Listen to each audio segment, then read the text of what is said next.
இந்த ஒரு மேட்ச்சில் எனக்கு லாஸ்ட்டாக ஒரு டிஸ்ட் நடக்கும். அதனால் டிஸ்ட் பார்க்கறதுக்கு முன்னாடி நம்ம சேனல் பார்க்குற பேர் பாதி பேருக்கு மேலே சப்ஸ்கிரைப் பண்ண மாட்டேங்கிறேன். தினமும் நம்ம இன்ட்ரெஸ்டிங்காக கண்டென்ட்ஸ் நிறைய போடுறோம். அது நிறைய பேர் சப்ஸ்கிரைப் பண்ண மாட்டேங்கிறாங்க. என்ன பிரச்சனைன்னு தெரில.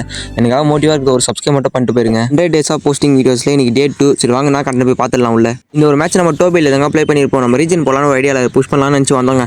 அதில் ஒரு கிடச்ச ஒரு செமையான மேட்ச் தாங்க. பார்க்குற இனிமேல் எல்லாருமே போட்டு பொழுது வளர்த்துருந்தாங்க.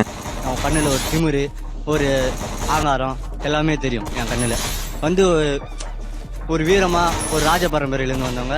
அப்படி தான் நாங்கள் ராஜ பரம்பரையிலேருந்து வந்தோம். அதை மாதிரி ஒரு வீரமாக வாழ்ந்துன்னு வந்துருக்கோம். அதே மாதிரி இந்த இடத்துலங்க ஒரு தப்பு பண்ணிட்டேன். என்ன தப்பு பண்ணேன்னா சென்ட்ரல் ஜோனில் ஏறி போய் அடிச்சிட்டேன். அதான் சொல்லுவாங்களே நிறைய கில்லர்ஸ் தெனாவட்டில் சென்ட்ரல் ஜோனில் ஏறி போய் அடி வாங்குற கதையாக ஆயிடுச்சிங்க. இந்த இடத்துல என்ன பண்ணேன், சென்ட்ரல் ஃபைட் எடுக்க ஆரம்பிச்சிட்டேன்.